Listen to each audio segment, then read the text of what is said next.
Halo ladies, sekali lagi halo. Ini nama aku Kezia dan hari ini aku bersama dengan teman baikku yang sudah melihat apa ya journey ya. Jadi kita sama-sama berjalan bersama udah dari berapa belas tahun yang lalu nih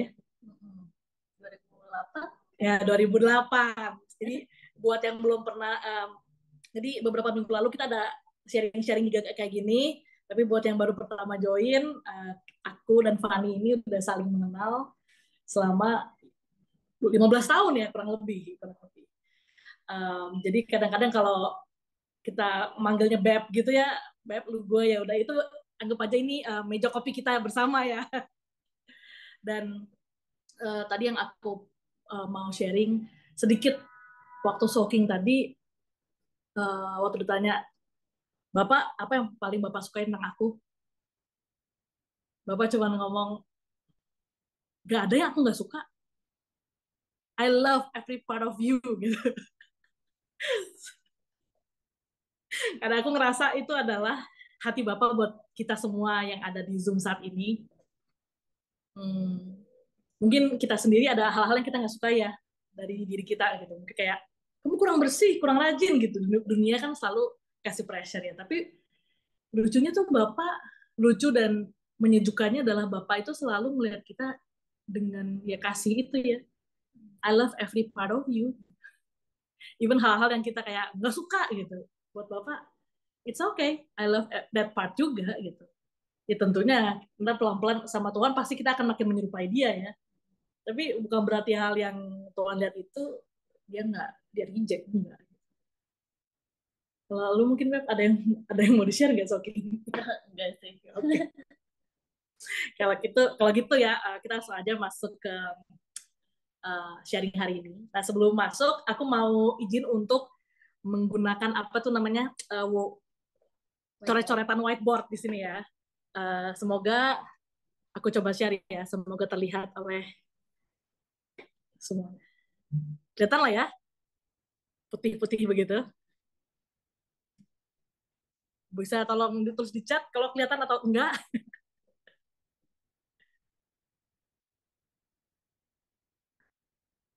Jadi aku mau membuat satu, uh, oh ada mamaku bilang kelihatan. Oke, thank you Mam. Oke, aku akan membuat satu apa ya summary tentang lewat gambar gitu ya, karena aku kayaknya kalau digambar terbantu untuk menjelaskan gitu ya. Jadi anggap ini adalah perjalanan hidup kita sama Tuhan gitu. Kita mulai ada starting point-nya. Lalu kita berjourney. Ini nggak lurus karena emang jalan sama Tuhan tuh naik turun, naik turun ya gitu. Oke, sabar contohnya. Jadi pasti awalnya itu perjalanan kita sama Tuhan itu dimulainya dengan nih Tuhan duluan nih, God initiate something. Tuhan memulai sesuatu, atau dia ngomong janjinya, dia memberikan pantikan di hati dan pikiran gitu ya. Mungkin kita kayak oh, itu mungkin kita, tapi ya it's God gitu. Jadi semua Tuhan yang mulai dengan a seed of promise. Maafkan ya tulisan cakar-cakar ayat. Jadi perjalanan kita selalu dimulai dengan Tuhan yang memulai. Lalu ini ada journey kita ya. Di journey kita itu ini biar seru ganti warna. Kita ada waiting, iya kan? Janjinya Tuhan nggak besok langsung terjadi gitu. Mungkin ada yang jadi terjadi besok kayak Tuhan aku pengen makan somai, Tuhan bilang aku akan menyediakan somai, besok terjadi gitu. Tapi seringan janji-janji Tuhan yang ngomongin calling, ngomongin purpose, ngomongin mungkin family restoration, ngomongin mungkin promotion, whatever it is, itu nggak terjadi dalam semalam gitu. Ada waiting time. Dan waiting ini nggak lurus gitu ya, makanya jalan sama Tuhan beginilah gitu kurang lebih ya. Rasanya di kita gitu, rasanya kita kok wah kadang-kadang naik lalu melihat lembah gitu. Tapi justru di journey kita ini kita tuh akan menemukan identitas kita nih. Identitas kita nggak cuma sebatas ngerti di kepala ya, tapi di hati kita ada kebohongan, lies dibukain, terus kebenaran tentang gimana Tuhan melihat kita, kebenaran firman Tuhan itu akan menggantikan kebohongan-kebohongan itu dan ini jerninya tuh sampai kita ini balik ke Tuhan lagi gitu ya. Jadi kita akan terus di restore identity kita setiap hari di journey ini. Dan justru di journey ini kita kadang suka mikir, oh goalnya yang penting nih, kayak God's promise misalnya ngomongin relationship, misalnya oh berarti goalnya relationship. Enggak, kayak buat Tuhan goalnya bukan tentang dapat pacar, dapat suami, dapat promosi. Enggak, goalnya itu ya itu tadi, kenal siapa dia, kenal Bapak gitu, kenal Bapak di surga, Berjalan bersama dia gitu ya. iya Itu goalnya. iya, goalnya itu justru yang ini, kenal Bapak gitu.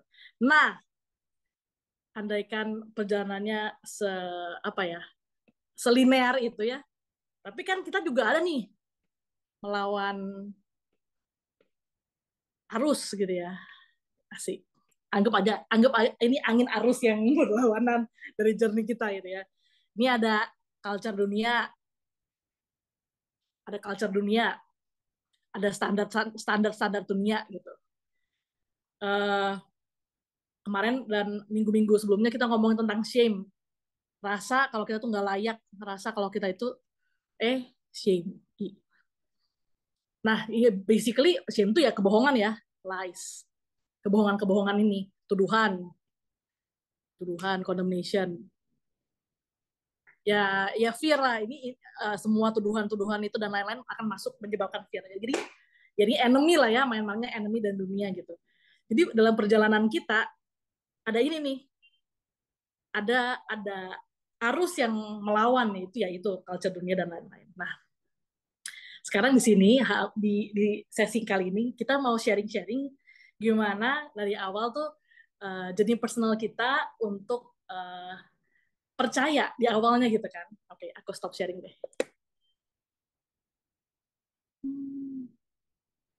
Jadi hari ini kita berdua mau sharing-sharing dan sambil mengingat kembali gitu ya. Di awal journey Tuhan tuh janji apa yang kita terima dan gimana journey-nya. Karena aku percaya apa ya, kita semua, every one of us gitu yang ada di Zoom ini, we know we're all in this journey together gitu, meskipun janjinya beda-beda, caranya beda-beda, lokasinya apalagi, tapi we know we are in this journey of faith together gitu. Mungkin aku mulai dulu ya. Silakan. Oke, kalau aku ya tadi ngelihat gimana inisiasi di awal ya, gimana Tuhan pertama ngomong, aku sini bakal zoomnya ke arah panggilan dan calling yang Tuhan kasih gitu ya. Jadi waktu itu waktu tahun 2000, berpikir 2016, aku tuh lagi mengikuti satu apa ya, kayak kebaktian biasa gitu ya.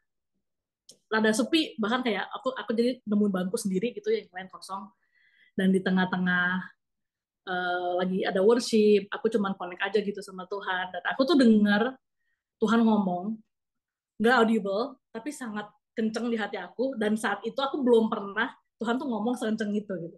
Kalau yang lain mungkin kayak still small voice, tapi kali ini aku dengar kayak this firm voice yang ngomong kayak gini, I will give you nations.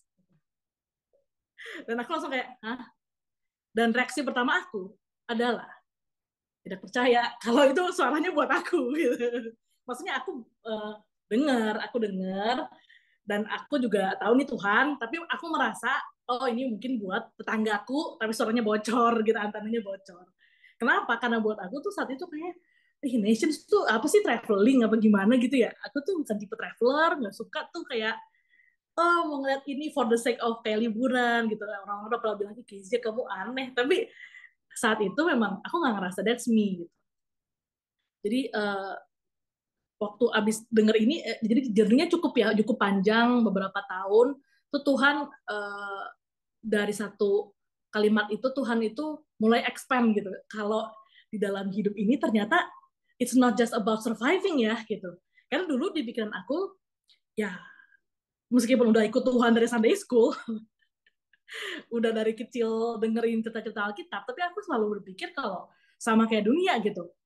Ya kamu kuliah nilainya, kamu ke sekolah nilainya bagus biar dapat tempat kuliah yang kamu mau, biar setelah itu kamu bisa dapat tempat kerja yang bagus, yang oke, dan ujung-ujungnya goalnya itu surviving gitu. Jadi itu pattern pikiran aku sampai Tuhan itu tuh ngomong hal itu. Nah, aku nggak percaya ya, masih nggak percaya kalau itu Tuhan yang ngomong ke aku, sampai kayak beberapa bulan kemudian di gereja aku tuh datang satu prophet gitu, satu nabi, preacher gitu. Dan aku saat itu sangat skeptis dengan yang namanya apa ya, nubuatan gitu, karena aku ngerasa kayak itu kan mau ngomong yang ngomong aja sendiri gitu. Saat itu kesombongan aku saat itu. Lalu singkat cerita si nabi ini memanggil banyak orang, dan kalau aku sih tutup mata karena lagi worship aja, sampai waktu lagi tengah-tengah ngomong dia lagi prophesy, dia lagi ngebuatin leaders aku di youth saat itu, terus dia diem, dan dia diem terus ngomong, aku lihat satu muka lagi, I saw one more face, dia bilang gitu. Terus dia ngomong lady in blue gitu kan. Nah, aku nggak ngerasa pakai baju biru, baju gue garis-garis putih biru gitu. Jadi aku nggak ngerasa itu aku, temanku mencoba apa kayak nudge me gitu kan, kayak lu gitu. Dan saat itu aku langsung kayak wow gila, kayak mau terima raport gitu loh, tau gak sih, kayak nanti dibacain terus kalau jelek raportnya gimana gitu, rasanya deg-degan. Pas maju, hal pertama yang dia doain ke aku itu adalah, oh, God will give you nations. Wow.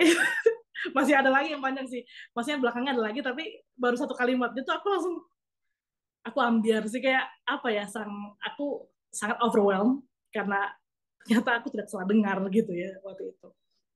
Jadi itulah permulaan perjalanan aku ya, untuk kayak Tuhan tuh break me out of my cycle yang kayak oh normalnya kayak gini nih hidup gitu. Jadi terlintas ada possibility, there's something more about life yang aku belum pernah lihat nih sebelumnya. Dari situ Tuhan bawa puzzle pieces, everything ya. Aku masih ngerasa kayak percaya lebih banyak, 90% nggak percaya sih, 10%-nya kayak ya kita dikonfirmasi, kalau nggak percaya juga sih keterlaluan gitu ya. Dan Tuhan terus ngomong puzzle pieces, dia kasih hati buat next generation, buat generasi gitu, karena ya apa ya, kalau mungkin di previous sharing aku ngomong tentang family dan everything ya, mungkin bisa didengerin, pokoknya gimana aku ngelihat gimana Tuhan save my family gitu, memulihkan keluarga. Dan aku ngeliat generasi itu, hatiku sangat tergerak, dan waktu itu Tuhan juga menambahkan nubuatan yang pertama ini dengan hal-hal lain ya, seperti waktu itu dia ngomong tentang Peter, dia ngomong upon this rock I will build my church. Terus Tuhan cuma ngomong, lu mau nggak bareng sama gue build my church? Build your church, apa teh, aku tuh accountant ya Tuhan, tolong gitu, kayak saat itu pikiran aku tuh kayak nggak ngerti gitu. Cuman nah itu tadi aku baru ngertinya tuh beberapa, mungkin setahun setelah itu ya, ketika aku belajar, oh ternyata saat itu kenapa susah untuk percaya. Kenapa tuh? Ya karena gue mentalitasnya surviving gitu, karena masih ngerasa I'm an orphan in this world. Jadi ya meskipun ngomong kayak nyanyinya I am a child of God, tapi ya satu belum ada lagunya sih itu. Cuma maksudnya dalam hati tuh masih ngerasa kalau I'm an orphan, aku anak yang harus berjuang untuk hidupku gitu. Jadi peran bapak itu cuma di otak tapi nggak di hati. Jadi satu kenapa susah untuk percaya gitu. Jadi yang pertama Tuhan ajarin ke aku di journey tuh untuk dare to believe what he says. Jadi ngomongin, kita kan dalam topik fearless faith gitu ya. Ya aku belajar ya fearless itu doesn't mean that lu ngerti semua atau lihat ya kayak itu, nggak ngerti gitu. Tapi Tuhan kasih grace to believe, dare to believe itu aja, that's fearless in itself. Ya, sebelum melaju kecepatan mungkin pindah dulu gitu. Lalu gimana Beb? Jernih awal waktu Tuhan ngomong soal promise ya. Jadi kalau Keke itu kan Tuhan minta dare to believe gitu promise kan. Nah, kalau gue itu kebalik. Jadi gue itu aslinya anaknya dreamer. Jadi kayak suka banget mimpi gitu, kayak oh gue bisa bikin ini, oh gue punya mimpi begini, gue bisa mencapai ini gitu loh. Jadi mimpinya banyak banget gitu. Nah, tapi kalau aku tuh jadi aslinya udah pemimpi, cuman dan aku tahu banget nih, maksudnya Tuhan itu Tuhan yang sanggup melakukan segala hal gitu loh. Jadi nggak ada yang mustahil buat Tuhan gitu. Dan awal-awal itu mungkin kalau misalnya aku, salah satu mimpiku itu kan fashion design gitu ya. Jadi aku tuh mimpi pengen jadi fashion designer. pas dulu kuliah bisnis itu sempat minta ke ortu kayak boleh nggak sih aku masuk kuliah fashion design, sama ortu nggak disetujuin karena takut future-nya nggak bagus lah segala macam gitu kan. Gak menghasilkan ya? Gak menghasilkan. Jadi ya udah aku pikir ya udahlah, aku kubur aja mimpiku tuh, aku cuma pengen gitu kan. Akhirnya aku lulus kuliah bisnis, cari kerja. Waktu itu aku kuliahnya di Singapura, cari kerja di Singapura, lama nggak dapat, akhirnya dapat kerja cuma 6 bulan dan itu stres banget sampai akhirnya aku dipecat.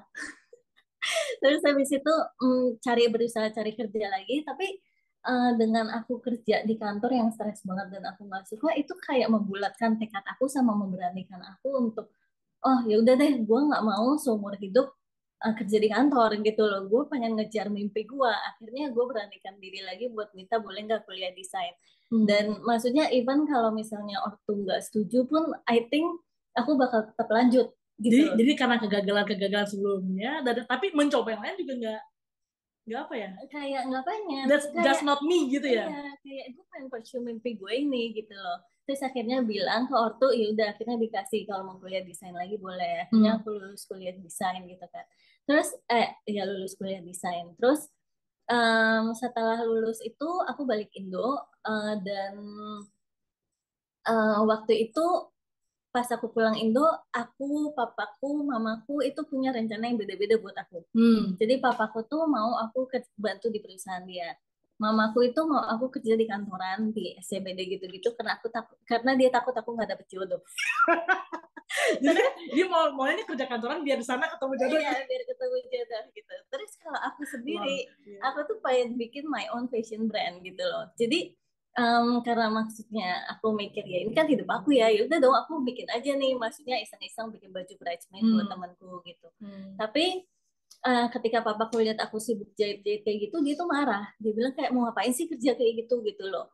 Dan di saat itu tuh aku udah kayak ya udahlah Tuhan, kalau memang maksudnya aku tanpa modal kan, dan aku cuma bantu temanku bikin baju bridesmaid juga ya cuma bantuin gitu loh. Jadi kayak nggak ngelihat kayak ada potensi future atau gimana gitu. Dan pas papaku bilang apain sih kerja kayak gitu, ya udah aku pikir, aku doa sama Tuhan, aku bilang Tuhan, aku emang mau ini, tapi kalau memang bukan rencana Tuhan, aku serahin deh. Maksudnya kalau Tuhan mau aku bantu papaku di perusahaannya, ya aku bakal bantu papaku gitu. Tapi waktu itu kayak aku tuh dapet kekuatan gitu, kayak aku baca renungan dan dari situ tuh aku tahu kayak walaupun jalannya berliku, aku bakal sampai di situ gitu loh. Kayak mimpi fashion designerku itu kayak ya itu salah satu janji Tuhan gitu. Ya udah dong, akhirnya aku jalanin, maksudnya kayak ya bridesmaid ini aku coba bikin, itu cuma 1 kali aja sih. Tapi karena papaku mau bantu aku usaha dia, aku tetap bantu juga gitu. Sambilan. Nah, jadi sambilannya itu aku coba bikin gaun gitu segala macam gitu. Dan setelah aku kayak coba-coba bikin gitu kan, jadi aku udah lulus, aku balik Indo dulu, baru acara kelulusan gitu. Dan puji Tuhannya memang ini berkat Tuhan sih, emang sekolahku kecil gitu kan, satu kelas paling mungkin sekitar 10 belasan orang gitulah, tapi kayak by the grace of God itu aku bisa dapat award best student waktu itu. Ini pause dulu sebagai saksi mata ya di momen-momen ini, mulai dari Fani lulus, terus habis itu kerjaan pertama itu yang manjat-manjat ini nggak sih, kantong tepung. Oh iya. Wah, bayangin ya, ini Fani ini sama aku tuh kayak aku selalu ibaratkan kayak Timon dan Pumba ya kalau Lion King. Bayangin ya, Fani itu kerjaan pertama dia itu logistik ya, masalah ngitungin jumlah tepung di dalam gudang. Ingat banget ceritanya dia manjat-manjat gitu. Lumayan, maksudnya tepung yang gede loh, tepung yang segede karung beras, yang berapa 25-35 kilo gitu loh. Terus disusun pakai palet ke atas, ke depan, kayak pokoknya yang tinggi-tinggi gitu deh. Iya, terus dipecat ya sih? Iya, dipecat akhirnya. Itu aja udah kayak it's a hit gitu, maksudnya kayak gimana ya gitu. Tapi buat aku sebagai housemate ya, satu ngeliat jadinya Fani. Abis itu dia bilang, gue mau sekolah lagi. Kali ini sekolah desain. Gue cuma kayak, ini keberanian kalau bukan dari Tuhan sih nggak mungkin sih dari manusia gitu loh. Kayak gimana ya, udah nggak ada tanda kutip waktu itu, restu orang tua juga susah gitu ya, dan juga mengalami kegagalan. Abis itu pursue si kuliah ini. Pas lagi terakhir best apa tuh namanya, Best student. best student, terus dia pidato sih, aku nangis sih momen itu, gila. Ya itu by the grace of God sih, maksudnya kayak nggak nyangka juga, walaupun sekolahnya kecil ya, tapi kayak nggak nyangka kayak aku dikasih kesempatan itu gitu loh.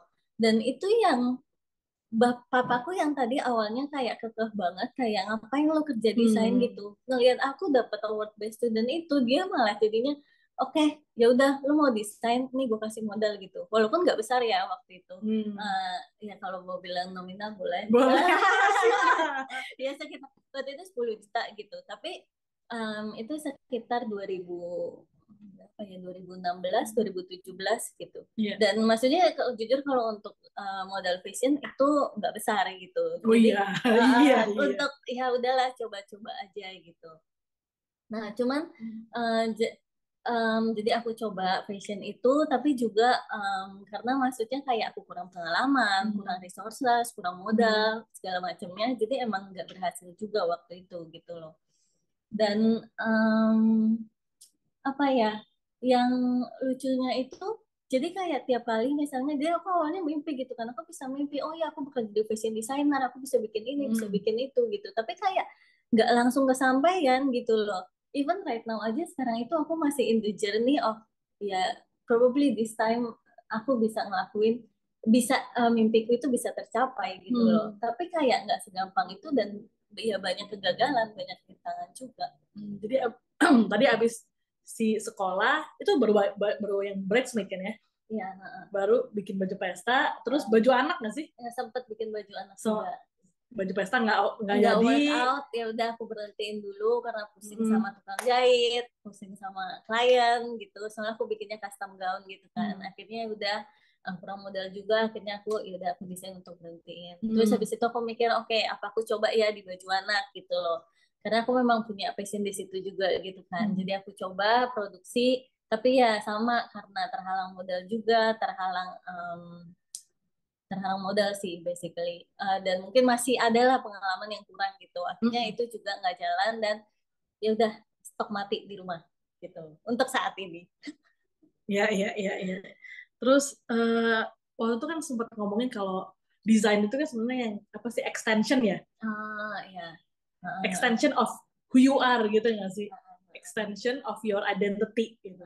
Dan saat itu kan jadinya zaman-zaman dulu itu kan lu masih banyak struggle nih ya tentang who I am, identitas gimana, belum lagi condemnation dan tuduhan di kepala itu jalannya kayaknya nggak pakai rehat dia ya, nggak pakai break ya. Terus ada ini nggak sih, kayak ada significance perbedaannya nggak sih, kayak sekarang kan lu mulai lagi gitu kan? Lebih kayak ini sih, jadi kayak yang si Keke bilang gitu kan, jadi buat aku desain itu kayak expression of oneself gitu. Jadi aku tuh mengekspresikan diri aku lewat desain. Nah tapi kan kalau dulu tuh aku tuh nggak tahu identity aku itu siapa gitu. Kayak aku tahu di pikiran aku itu anak, tapi aku nggak beneran ngerti gitu loh. Jadi nggak pernah tahu aku itu siapa, dan nggak yakin sama diriku sendiri gitu. Sedangkan desain itu kan kita mesti pede dengan diri kita sendiri, apa yang menurut kita bagus gitu kan. Dan ketika gua nggak tahu gua siapa, dan gua nggak berani mengutarakan apa yang menurut gua bagus, gua itu nggak bisa jadi desainer gitu loh. Dan mungkin itu juga salah satu kenapa aku tuh gagal dulu ini, karena aku tuh emang belum ready gitu loh. Nggak cuma faktor eksternalnya karena modal dan sebagainya, tapi juga karena internal gitu loh. Identitas itu ya. Iya. Jadi ngerasa waktu di challenge apa, oh ini kayaknya kurang bagus apa gimana gitu. Nah aku pasti kayak ombang-ambing dong, kayak aku tuh nggak yakin, kayak aku nggak bisa bilang oh desainku ini bagus gitu loh. Gimana caranya aku bisa buat orang-orang tertarik gitu loh sama desainku, kalau sebenarnya aku sendiri nggak pede dengan diri desain aku sendiri. Ibarat tuh kayak yang bikin brandnya aja nggak trust the brand gitu ya. Kayak siapa yang mau beli gitu kan. Gitu ya, semuanya beneran dari identity itu ya. Luar biasa. Jadi kalau tadi udah denger ya, disappointment over disappointment ya nggak sih? Ya, mimpi yang ditolak, mau ngejalanin hal lain juga gagal. Terus mencoba juga harus stop, dan itu nggak cuma sekali gitu ya. Kemarin sambil kita nyiapin sharing ini sambil ketawa-ketawa juga gitu, kayak bilang ke Fami, ini kalau gue yang ada di sepatu lu sih kayaknya gue udah nggak di sini deh. Kayak apa ya, Tuhan itu kasih grace gitu ya untuk Fanny ini tetap percaya gitu, dare to believe gitu ya, meskipun jatuh bangun gitu ya. Kalau aku cerita personal tentang disappointment, ya mungkin gak jatuh bangun itu, cuma pas jatuh sih terpuruk gitu. Sekali jatuh nyungsep. Jadi untuk konteks setelah aku menerima yang tadi apa sih nubuatan, terus kayak Tuhan ngomong ABC tentang gereja dan lain-lain. Waktu itu aku ini ngomongnya rada belibet, tapi waktu itu aku sempat masuk ke sebuah relationship, dan relationshipnya itu dimulai tuh dari ini unik ya, tuh dari Tuhan gitu. Maksudnya gini, ya semua juga ngomong dari Tuhan. Cuma maksudnya gini, waktu itu aku nggak mencari, aku nggak, prioritas aku bukan itu. Lalu Tuhan nanya gitu, lu mau nggak doain pasangan hidup gitu kan? Ya udah gitu kan. Jadi pas bilang ya udah, ya dikasih muncul satu wajah gitu. Itu kan ada magic gitu ya. Kayak ini kenal aja enggak loh sama orangnya, kayak cuman kita tahu gitu. Cuman nggak pernah lebih dari hi bye, nggak ada circle yang kayak bergaul kayak gini tuh nggak ada. Jadi ya mungkin karena udah diajarin untuk dare to believe tadi ya, gue bilang kayak oke Tuhan, ya udah doain kayak apa ya, doain kayak teman nih, udah doain gitu. Nah singkat cerita, beberapa bulan kemudian di pursue, dia yang pursue ya, gue nggak ngapa-ngapain nih selain doa, di pursue dan akhirnya jadian gitu kan gitu. Dan dia full time hamba Tuhan gitu. Dan di situ seorang Kezia yang menerima apa tadi, nubuatan dan kata-kata dari Tuhan kalau lu bakal Nations Church, gue langsung kayak cocok logi nomor 1 gitu. Wah ini pastilah yang ini, udah Tuhan yang ngasih tunjuk, terus gue nggak ngapa-ngapain dan happen. Terus dia juga apa ya, satu visi, ini kan kayak ibarat tuh checklist rohani tuh tik tik tik gitu ya. Nah langsung tuh di situ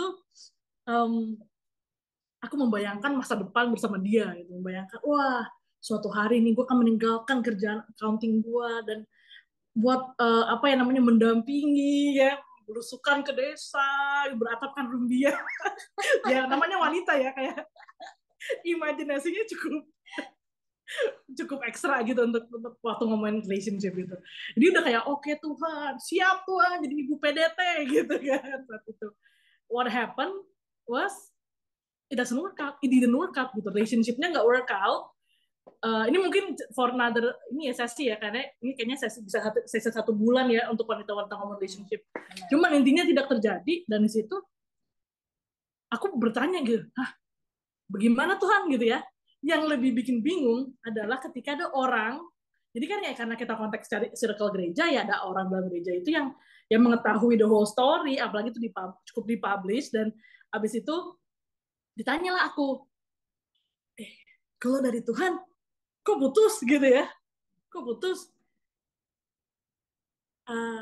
Aku tuh mau ngomong ya, gue juga nggak tahu, itu pertanyaan gue juga. Tapi saat itu aku cuma diem gitu. Dan aku tahu this kind of thought itu nggak cuma dari satu orang gitu, mungkin dari sejuta umat yang tahu, semuanya bertanya-tanya gitu, hey if it's the Lord kenapa end up kayak gini gitu. Dan itu buat aku tuh yang bikin saat itu rasanya kayak yang tadi ngomong jatuh terpuruk gitu ya, bukan merely karena hatiku jomblo lagi, bukan karena itunya, ya itu juga ada dipungkiri, tapi lebih kepada Tuhan, jadi aku balik 9 to 6 kerjaan kantoran lagi bagaimana ya, ini masa depan yang udah dirancang-rancang gitu ya, tidak terjadi nih. Dan di situ aku rasanya gelap sih untuk melangkah ke depan, karena aku udah nggak ingin kembali ke hari-hariku yang apa ya, yang ngerjain ya angka gitu.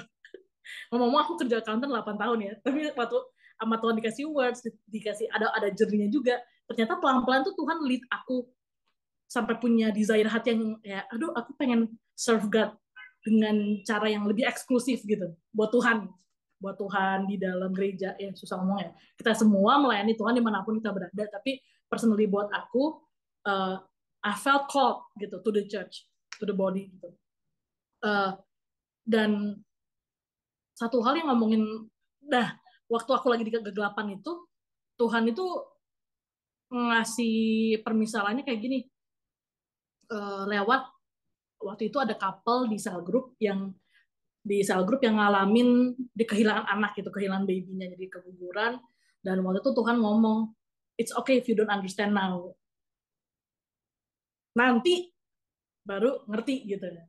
Dan Tuhan tuh waktu langsung ngomong ke aku di hati aku, Kezia, kamu sekarang emang nggak ngeliat apa-apa dan kamu nggak ngerti sama sekali, buta, nggak bisa imagine kedepannya gimana. Bukannya ngomongin kayak aku nggak bisa kerja, bisa, cuman that's not the desire of my heart anymore gitu loh. Kayak ada shift along the years ngikutin Tuhan, ternyata ada shift itu gitu. Dan waktu aku bilang, oke, God, jadi gimana? Tuhan bilang, ya udah, kamu nggak ngerti titik kamu sekarang itu poinnya apa, seems pointless, tapi maju deh, lu mau nggak follow gitu. Waktu Tuhan bilang kayak gitu, Tuhan cuma bilang follow, karena di depan nanti di poin B itu kamu akan bisa look back dan melihat poin A itu nggak pointless at all gitu, kayak nothing is wasted gitu. Maksudnya nothing is wasted buat Tuhan itu kan kayak jargon sampai kita mengalaminya, ya nggak sih, sampai kayak kita harus ada di titik pointless itu gitu.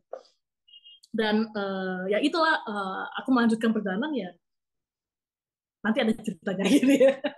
Tapi intinya aku mulai dare to believe again gitu ya, untuk percaya lagi kalau Tuhan lagi bekerja gitu, untuk kebaikan aku, untuk masa depan aku gitu. Tadi kan kita kembali dulu ke Fani lagi. Tadi kan ngomongin profesi gitu ya, nubuatan gitu ya. Kemarin kita ada ngobrol-ngobrol juga ya. Kita tuh kalau dengar dari Tuhan, we only know in parts gitu. Jadi kayak waktu Tuhan ngomong, it's not the whole puzzle pieces. Dan kalau aku bisa menganalogikan, sebenarnya janji Tuhan dan kata-kata Tuhan itu seperti benih ya, a seed yang Tuhan tanam di hati kita. Cuman ketika kita, zaman-zaman dulu aku itu ya, aku merasanya langsung kayak, oh, biji ini akan menjadi pohon seperti A gitu. Kayak mengimagine something yang Tuhan dibilang, sabar, seednya butuh tumbuh dulu gitu. Butuh mengalami journey of maturing gitu ya, pendewasaan dulu nih. Akunya dibikin dewasa, seednya juga grow di dalam hati aku. Baru pelan-pelan puzzle piecesnya akan nambah, pohonnya akan makin kelihatan. Pohon muda, itu pohon apa kan makin kelihatan gitu. Cuman I think, I think kita kayak, kalau aku ya, maksudnya aku juga mirip sama kayak gitu, kayak ngerasa oh iya dapat di hati kayak oh aku bakal bisa nih jadi fashion designer gitu. Terus langsung jump into conclusion gitu, I'm gonna success in first try gitu. Terus kayak ya maksudnya apa ya, mungkin kebiasaan ya, kayak kebiasaan aku tuh kayak itu manusia pada umumnya. Iya, manusia pada umumnya ya mungkin. Jadi kayak begitu dapat sesuatu atau janji atau revelation dari Tuhan tentang mimpi, langsung kayak oh ini bakal jadi begini gitu loh. Padahal Tuhan aja belum ngomong apa-apa gitu. Dari situ tuh aku belajar kayak kita asumsi ya. Iya, asumsi gitu loh. Jadi aku belajar untuk kayak oh mungkin kalau ketika dapat mimpi atau revelation dari Tuhan, tanya dulu ke Tuhan. Tuhan, ini bakal kayak gimana? How do you want me to walk it gitu loh. Karena aku merasa ya, karena aku dulu ngerasa oh aku bakal jadi fashion designer, aku langsung hajar semua, I put full expectation, pokoknya full banget, jor-joran langsung. Oke, gue bakal sukses. Terus ternyata gagal. Terus habis itu kecewa.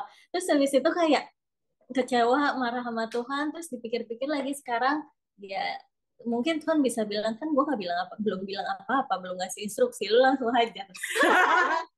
Jadi gimana ya, tapi memang benar nothing is wasted gitu. Aku belajar banyak banget, belajar mungkin cara bangun bisnis, belajar ngatur keuangan, kayak a lot of things yang aku belajarin dari kegagalan aku gitu.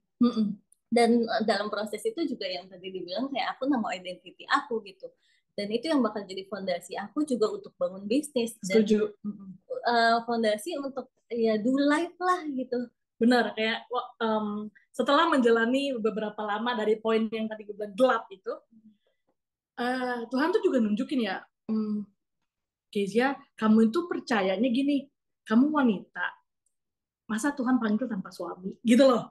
Kayak ada, itu siapa yang ngomong sih gitu. Kayaknya kebanyak menyerap kata-kata dunia atau banyak nonton film-film kali ya. Tapi Tuhan bilang, janjiku sama kamu itu personal ya. artinya it's between us, artinya nggak perlu faktor A, B, C, D, E untuk you and I jalan bersama dan nyampe di ujung ini gitu. Bareng-bareng juga, jadi kayak wow, terus Tuhannya setelah berapa lama Tuhan juga bukain lagi nih. Kamu waktu itu masuk relationship dan langsung kepikir, oh berarti mungkin ini penggenapan janji Tuhan, tapi ya Tuhan itu manipulatif tahu. Maksudnya kayak this kind of gimana ya? Lu masuk relationship karena ngerasa oh dia bisa memimpin, nggak bisa. Dia bisa ngebawa kamu ke Panggilan itu manipulatif kayak oh ya without me knowing, kayak aku nggak realize saat itu yang ngerasa pure banget ya, kita semua ngerasa pure sampai dibukain ya. Tapi dibukakanlah sama Tuhan ya waktu kamu nanti masuk relationship ya itu bukan karena A B C D E, enggak, bukan karena dia bisa menggenapi panggilan, enggak. Ingat ya, ini perjalanan kita bersama, yang memimpin kamu ultimately ya aku gitu. Jadi itu juga banyak sih identitas dan lain-lain juga emang benar kayak Tuhan tuh mempersiapkan kayak apa, menumbuhkan kita ya bersama dengan seednya itu. benar. Terus mulai cerita dikit ya, Beb, banyak juga boleh sih tentang breakthrough gitu, kayak ini kan tadi disappointment over disappointment. Oke. Ya jadi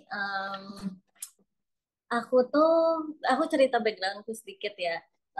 Jadi kan 2016 itu aku for good, dan pas aku for good itu aku pulang dengan masalah keluarga, dan aku tahu aku tuh mesti menghadapi masalah keluarga ini gitu.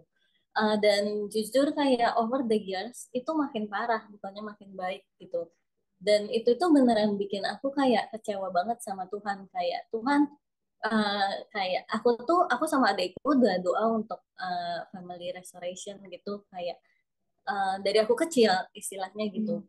Cuman kayak it never happens, dan pas aku pulang Indo, I thought kayak Tuhan tuh bakal langsung selesai, mukjizat terjadi, reconciliation terjadi, kayak we gonna be with a happy family gitu. Tapi ternyata enggak gitu loh, over the years. Even until now itu I'm still journeying ya, masih contending for breakthrough gitu loh. Tapi kayak 2016 sampai sekarang berapa ya, 2023 gitu, 7 tahun.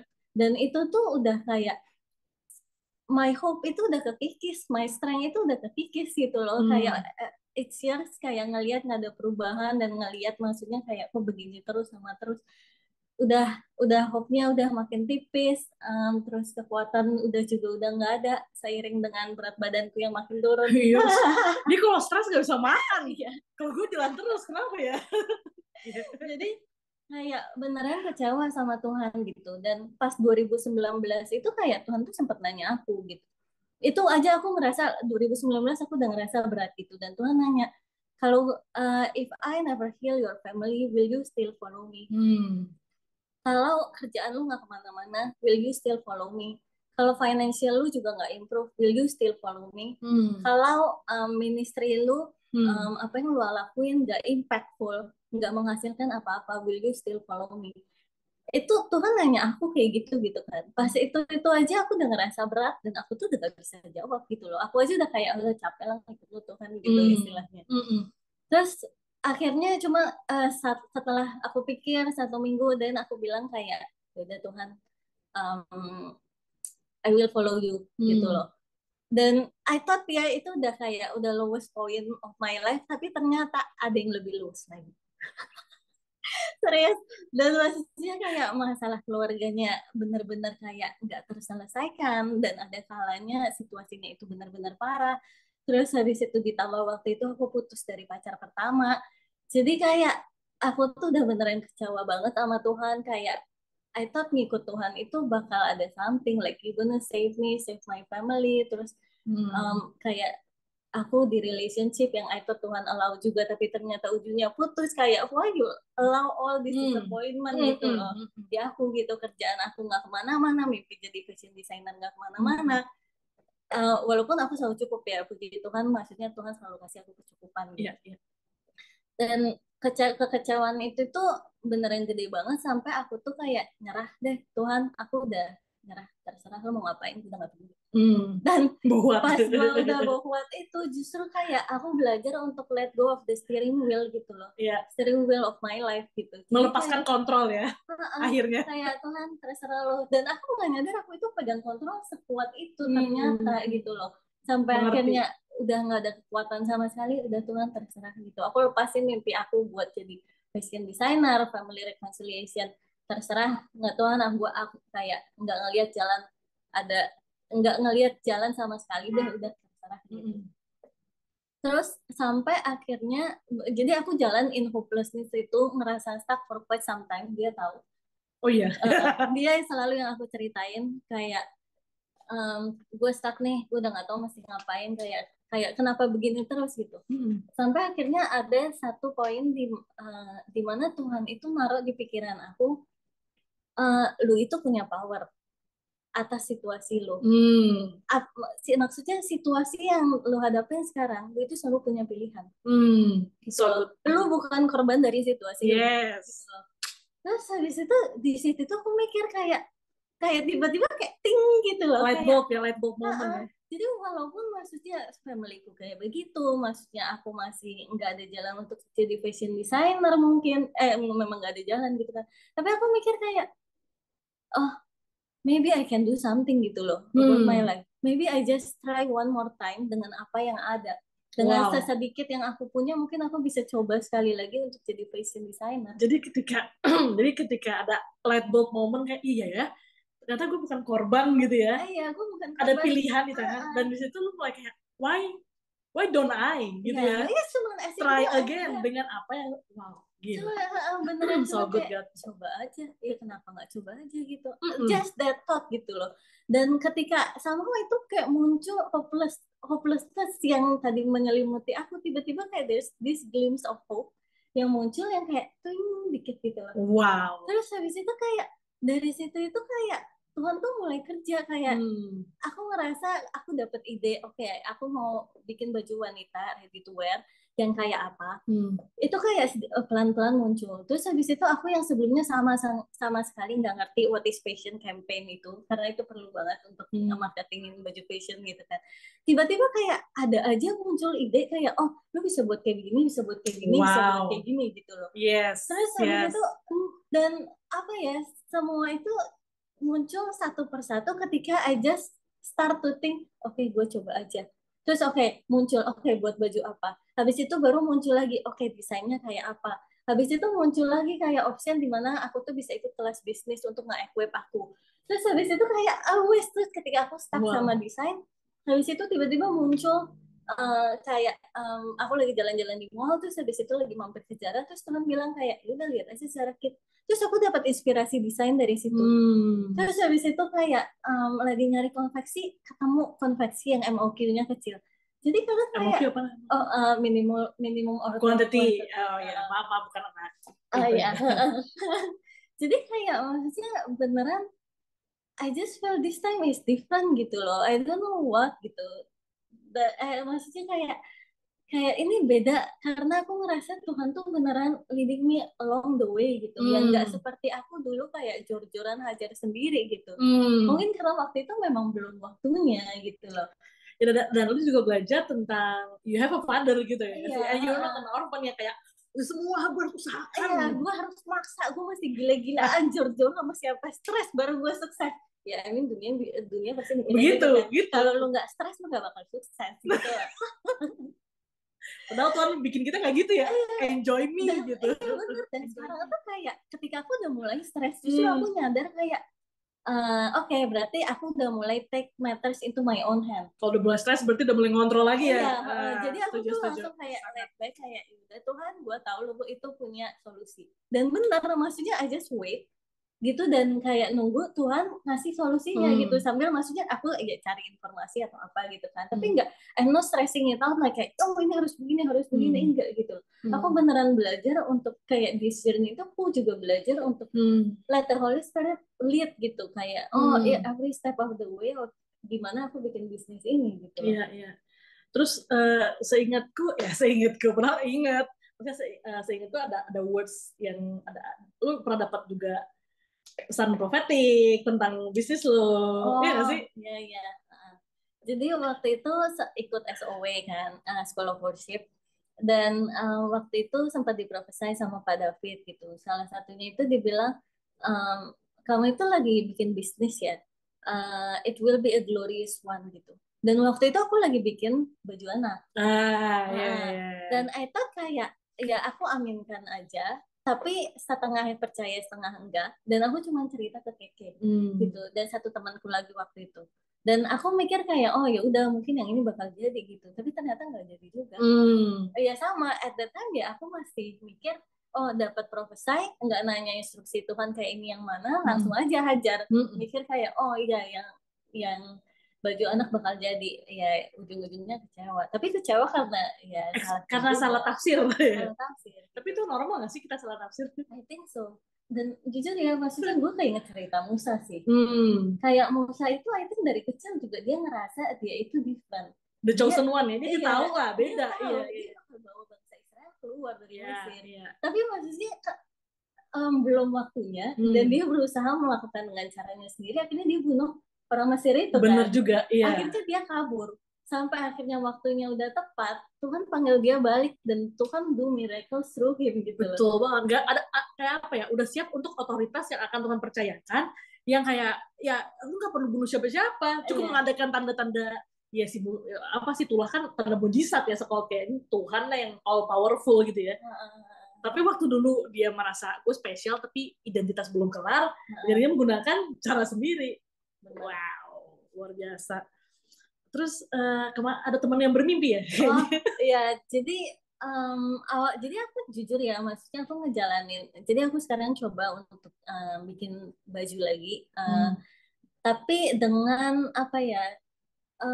Masih kayak hopelessness aku itu belum sepenuhnya hilang gitu loh. Masih kadang-kadang suka ngerasa ya? Iya, aku tuh masih kayak this hope itu kayak try to grow above the hopelessness istilahnya gitu loh.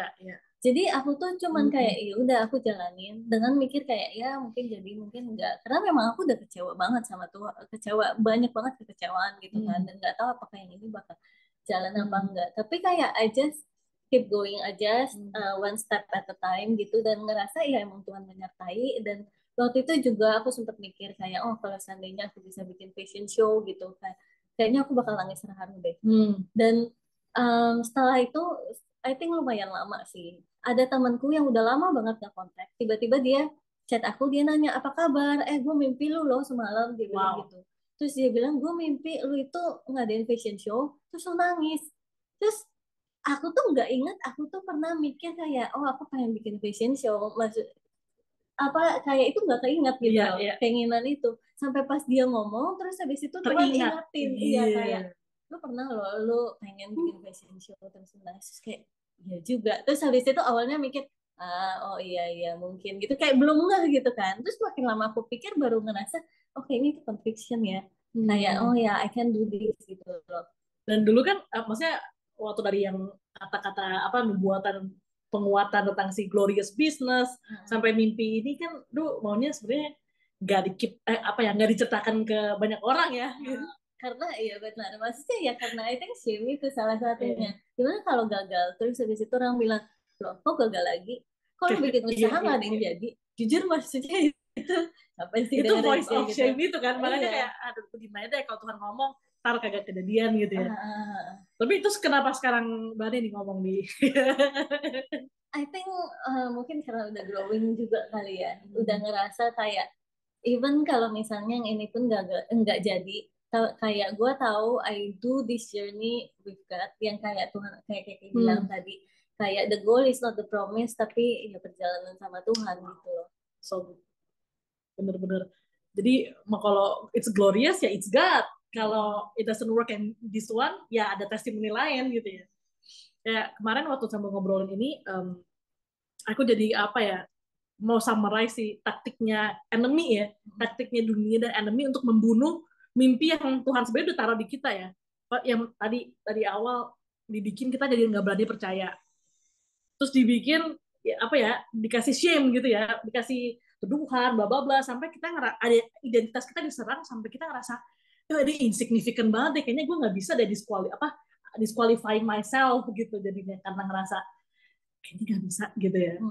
Terus akhirnya kayak tadi lo ngomong, dibungkam lah gitu, kayak apa sih ya, enemy maunya kita tuh ya kalau udah janji, kalau ada hope itu kita diem aja gitu ya, kayak nanti kalau ngomong kalau nggak kejadian nanti gimana, itu kan sebenarnya it's a lie gitu loh, it's a lie gitu, karena waktu kita ngomong, nah Aku ada satu slide, aku mau bacain satu ayat ya.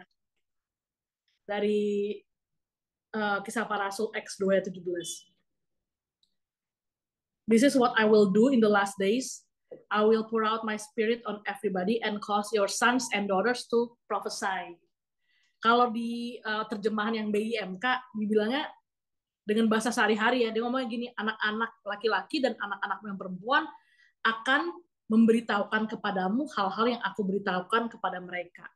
Jadi sebenarnya prophesy it's not just about kayak something yang unknown, yang future, yang jauh, tapi juga ngomongin tentang sebenarnya Tuhan tuh taruh di kita tuh kata-kata untuk encourage each other, encourage orang lain. Bahkan waktu kita speak itu sebenarnya kita lagi mau apa meneguhkan ya, yes I do believe nih janji Tuhan gitu. Tapi kan kalau enemy maunya ya lu diem aja gitu. Kalau waktu kita cuma keep di sini, gampang banget dicuri, kan diserang nih kayak dibikin apa ya, terkondem lala. Kalau kita nggak declare it loud, of course not to the whole world juga ya, karena nggak semuanya akan nangkep. Tapi perlu kita declare ke orang-orang yang memang kita tahu mengasihi kita dan mature enough untuk cover kita juga gitu. That's how important it is gitu. Tapi ngerti banget kayak kita rasanya vulnerable banget kalau ngomongin sesuatu yang kayak aduh Tuhan ngomong ini yang gede banget yang aku aja masih kayak bergumul, kayak rasanya tuh rentan gitu ngomong gitu. Tapi aku ngeliatnya sebenarnya Tuhan kasih kita apa ya, otoritas di bibir kita untuk memperkatakan itu, to prophesy, memperkatakan apa yang Tuhan katakan, karena ya kita lagi agreeing nih, ya nggak sih? Kita lagi, oke Tuhan, gue ngomong nih kenapa? Aku agree gitu. Dan orang lain dengar dan akan sangat apa ya, lebih tidak gampang dicuri ya. Begitu kita udah declare gitu ya. Kitanya jadi firm, lebih firm lagi. Terus satu hal yang kemarin aku keinget dari Revelation 19 ayat 10 kan ngomongin gini. Dikatakan the testimony of Jesus is the spirit of prophecy.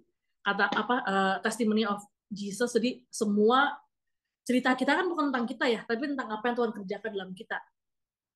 Dan itu tuh adalah kata-kata nubuatan yang menjadikan yang nggak ada jadi ada gitu ya. Sebenarnya itu tadi ngomongin otoritas yang Tuhan kasih. Waktu kita testify ke orang, nggak cuma testify kemenangan ya, tapi testify, hey, I have this dream from the Lord. Gue masih struggle sih untuk percaya. Tapi waktu kita rilis itu sebenarnya tuh seed-nya tuh kita makin dalam, terus orang lain juga dikuatin nggak sih? Karena orang lain juga pasti ada ngalamin journey yang sama dan belum nyampe kemenangan juga gitu. Areanya aja yang beda ya nggak sih? Benar. Wow.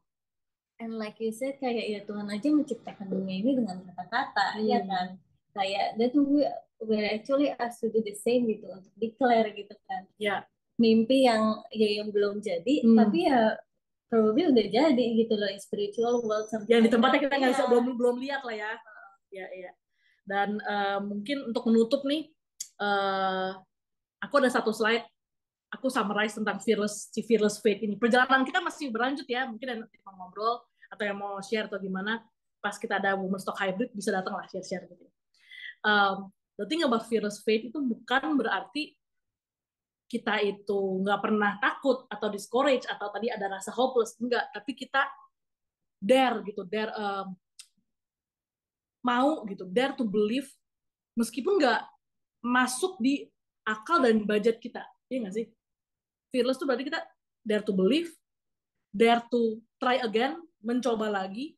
Ya, tadi journey lu tuh sangat kuat ke situ, dare to try again gitu ya. Dare to follow, tadi lu juga mention dare to follow, meskipun dan followingnya itu bukan karena Tuhan bisa nyediain apa gitu ya. Follow, simply following the Lord, bukan following janji-janji embel-embelnya gitu. Dare to follow and dare to take a step of faith. Wow. Jadi that's kurang lebih sharing hari ini. I hope yang lagi ladies yang lagi berjourney, yang mungkin ada janji yang belum terlihat gitu, atau mungkin Tuhan ingetin kata-kata nubuatan atau janji yang lewat firman gitu.